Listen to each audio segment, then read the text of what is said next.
Hello everyone, my name is Shivani and me and my partner Sade will discussing systemic lupus erythematosus, which commonly known as SLE.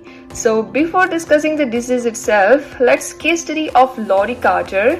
Laurie was a busy mother and sales manager living a stressful lifestyle, and she began experiencing severe fatigue, weakness and difficulty performing daily activities, and eventually doctor discovers that her kidneys were failing and she was diagnosed with SLE. So now let's discuss what is SLE. So SLE is a chronic autoimmune disease in which the body's immune system attacks its own tissues, and it can affect many organs and systems including the skin, joints, kidney and nervous system. The severity of this disease varies greatly among individuals, ranging from mild symptoms to serious organ damage, and both genetic and environmental factors are believed to contribute to the development of lupus.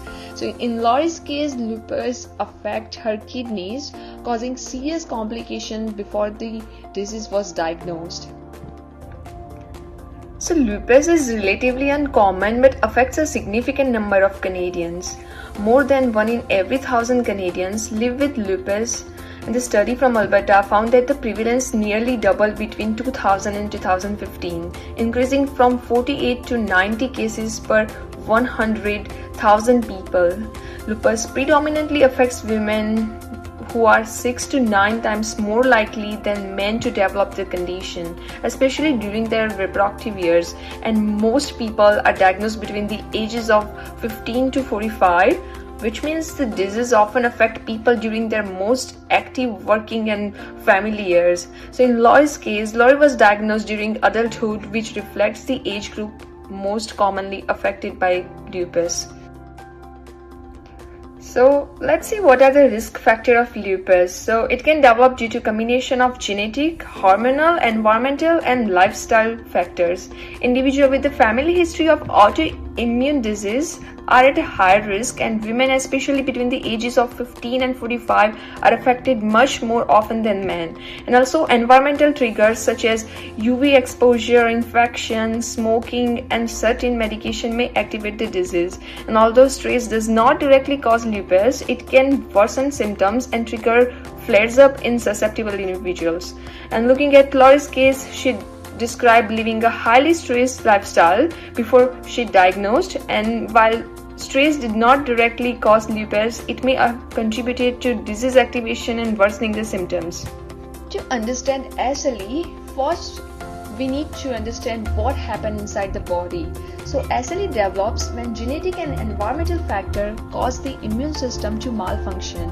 The immune system lost the ability to recognize healthy tissues and begin attacking the body's own cell. And this leads to the production of autoantibodies, which forms immune complexes that becomes trapped inside organs and tissues.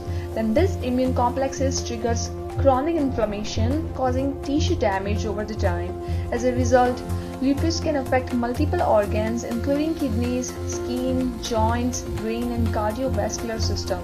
So let's make it easy and understand this concept through 4 main concepts. First, autoimmune dysfunction. So in a healthy person, immune system can tell the difference between harmful germs and the body's own healthy cells. But in lupus, the immune system becomes confused and start attacking healthy tissues as if they were harmful. Dead cells are not clearly away properly, exposing materials that trigger the immune system to react against body itself, and this triggers the autoimmune process. Laurie's case, the immune dysfunction eventually leads to inflammation severe enough to affect her kidneys. Maladaptive cellular process. As lupus develops, the immune system becomes overactive, especially immune cells called B cells produce autoantibodies such as anti-nuclear antibodies and anti-double-strand DNA, which mistakenly attack healthy tissues, and these antibodies join with the body's own cells and form immune complex. The immune complexes travel through the bloodstream and can become trapped in different organs, and this can cause damage throughout the body. When these immune complexes become trapped in tissues, they activate the complementary system and triggers inflammation. Inflammatory chemicals called cytokines are released and attacking more immune cells to the area. Normally, inflammation helps the body heal. However, in lupus, the inflammation continue for a prolonged period and become harmful. This ongoing inflammation causes symptoms such as fatigue, joint pain, skin rash, and organ damage. Overall, autoimmune dysfunction, overactive immune response, and chronic inflammation contributes to the development and progression of lupus, leading to symptoms and organ damage throughout the body. Now, stress response does not directly cause SLE, but it can affect hormone level and immune function, and this can increase inflammation and make symptoms more severe. So in Laurie's case, Laurie's high stress lifestyle may have played a role in her disease progression. Now let's focus on clinical manifestation of SLE. So because SLE can affect many organs, symptoms can vary from person to person. Common symptoms include fatigue, fever, joint pain, muscle ache, butterfly rash, hair loss, and sensitivity to sunlight. More serious symptoms can occur when organs such as the kidney, heart, or brain becomes involved. So in Laurie's case, she experienced severe fatigue, weakness, and kidney problem before being diagnosed with lupus. Her symptoms show how lupus can affect both daily life and major organ when the disease becomes active. Let's focus on SLE complications now. So SLE can lead a wide range of complications, either from ongoing inflammation caused by diseases or side effect of long-term treatment, such as renal complication, especially lupus nephritis, which remains one of the leading cause of serious illness in lupus patient. So lupus nephritis occurs when immune complexes become trapped in the kidney, causing inflammation and damage. Over time, kidney function may decline, leading of proteinuria, chronic kidney disease, and potentially kidney failure. This was the major complication experienced by Laurie, whose kidneys were failing at the time of diagnosis. Heart disease and stroke are major causes of illness in SLE too. Chronic inflammation damage blood vessels and increase atherosclerosis risk. Another one is anti-phospholipid syndromes, which is an autoimmune condition, risk for abnormal blood clot, strokes, and pregnancy complications. There is no cure for lupus. It is a lifelong chronic disease. Its progression and fatalities are usually related to infection, organ failure, or cardiovascular diseases. The disease progression differs for every patient. Patients experience periods of flare-ups where symptoms worsen and periods of remission where symptoms improve. In the case of Laurie experienced a severe form of lupus which affected her kidney, but with medical treatment and lifestyle changes, her condition improved. She was able to manage her condition, which gave her a better prognosis.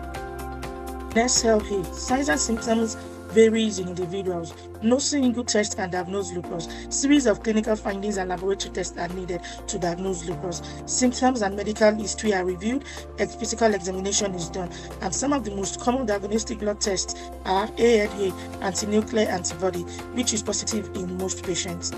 Anti-DSI DNA antibodies is associated with lupus activities. Complete blood count, creatinine and EGFR to test for kidney functions, urinalysis which tests for proteinuria and hematuria. Biopsy of the kidney, skin, and other imaging diagnostics are used to assess abnormalities in the organ. These tests help healthcare providers confirm the diagnosis and monitor disease activities over time. The roles of treatment are to control symptoms and prevent further damage by suppressing the autoimmune response, which means treatment aims to reduce inflammation, prevent organ damage, and control flare-ups. In case of lupus nephritis, it is important to accurately classify into 6 histological classes according to World Health Organization before initiating treatment. NSAIDs such as ibuprofen are used to reduce inflammation and relieve pain. Hydroxychloroquine, which is an anti-malaria medication, are preferred treatment for individuals with stable disease. Corticosteroids for more active disease. Immunosuppressive medications such as methotrexate or cyclophosphamide are used to treat severe symptoms, involving internal organs. Laurie started on intensive treatment with adverse effects of the medication, leading to hip replacement surgery, but with time, her medications were reduced and she was able to combine non-pharmacological therapies and lifestyle modifications such as regular exercise, healthy eating, hydration, avoiding ultraviolet rays, and her family's support in helping her to regain control of her life.